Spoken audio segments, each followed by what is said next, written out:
Recording in progress.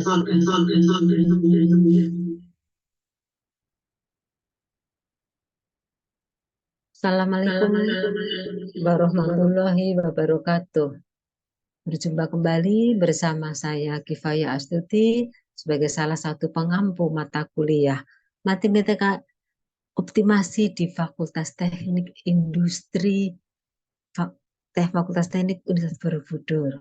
Baik, pada minggu ketiga ini ada dua tahapan yang akan diberikan. Yang pertama yaitu menentukan persamaan fungsi permintaan, dalam hal ini khusus persamaan garis apabila diketahui dua pasang titik. Bentuk umum persamaan fungsi permintaan secara umum dapat dinyatakan yaitu apabila dinyatakan dalam P merupakan fungsi Q, misalkan secara umum D.2 PD sama dengan A min BQ. Atau kalau dinyatakan dalam QD, jadi di sini P-nya pindah ruas kiri jadi negatif, kemudian Q-nya koefisien harus maka dibagi koefisien B-nya maka dibagi B semuanya jadi A per B min seperti P.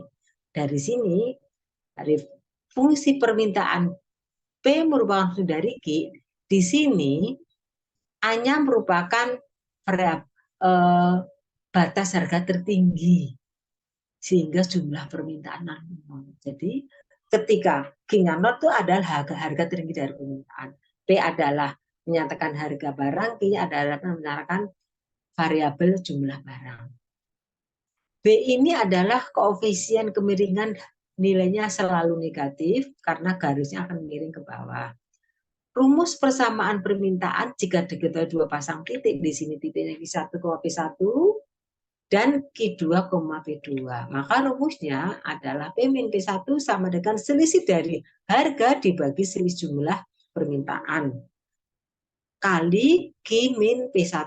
P ini variabel, Q variabel. Yang ada indeksnya P1 berarti harga pada titik dasar. Kalau Q1 adalah jumlah barang dasar. Di mana di sini P1 adalah harga dasar, kemudian P2 adalah harga yang berlaku. P1 jumlah barang dasar, Q2 adalah jumlah yang diminta karena perubahan harga. Berdasarkan rumus inilah maka persamaan fungsi permintaan apabila dinyatakan dalam garis linier maka dapat ditentukan berdasarkan rumus ini ya. Oke, langsung contoh saja. Jika harga suatu barang Rp800 maka jumlah yang diminta 100 unit.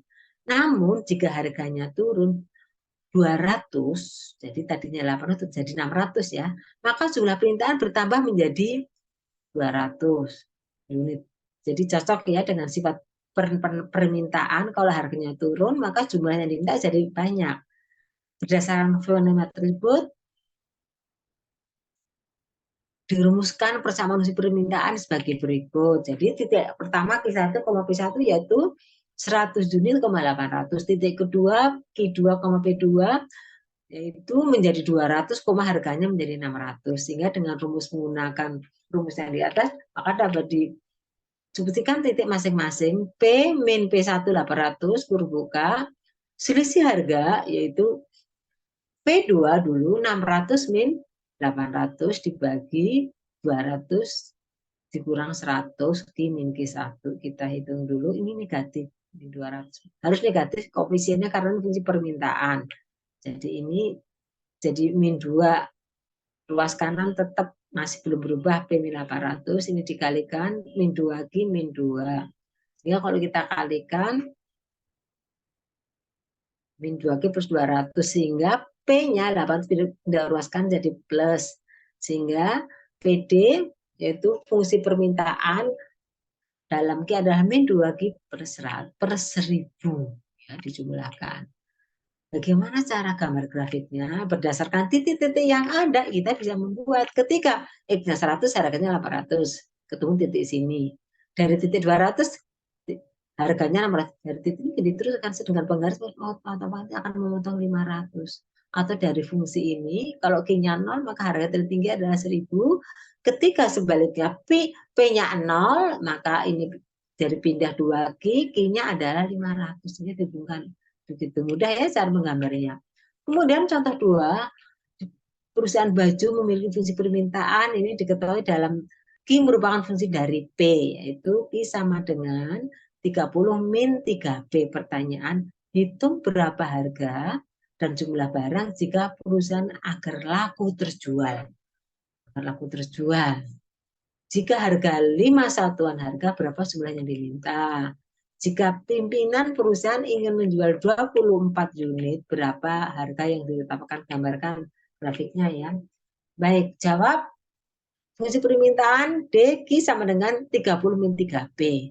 Jika P-nya 0, maka Q-nya 30 unit. Jika Q-nya 0, maka harga yang harus dijual ini Q-nya 0, maka P-nya adalah 30 bagi 10. Jadi ini pada saat harga 10, harga tertinggi nggak ada yang mau beli. Nah, jadi bagaimana perusahaan agar produknya laku terjual? Dengan sendirinya harus dijual kurang dari 10. Kalau harganya melebihi 10, nggak bakalan laku. Harga 10 aja tidak ada yang mau beli, ini harga tertinggi ya. Jadi harus kurang dari harga 10. Baik, yang B, bagaimana nilai Q-nya jika harganya 5? Ya, 5 masukkan fungsi permintaan. Jadi 30 min 15. Jadi pada harga 5, maka jumlah yang diminta yaitu 15 unit. Sekarang yang C, jika perusahaan akan menjual pimpinan 24, berapa ya harga yang ditetapkan? Q-nya diganti 24, pindah ruas kiri, 30, min 24, ini min 3 pin ruas kanan, maka P-nya 30 min 24 dibagi 3, maka hasilnya 6 satuan. Gambar grafiknya dari titik-titik yang ada, kita teteh himpun nih, berapa Q, P ketika X-nya 0, 10, ketika P-nya 0, 15, Q-nya. Ketika Q-nya 15, harganya 5. Ketika perusahaan menjual dengan jumlah 20 unit, harganya 2. Nah, kita cari. Nggak, ambil 2 pasang titik aja bisa. Ketika Q-nya 0, 10. Ketika P-nya 0, 30. Ya, terus kan di sini pada ketemu pada saat Q-nya 15 pasti harganya 5. Ketika Q-nya 20 pasti harganya 2. Demikian sementara nanti akan saya teruskan pada fungsi penawaran. Saya tutup dengan Wassalamualaikum warahmatullahi wabarakatuh. Terima kasih.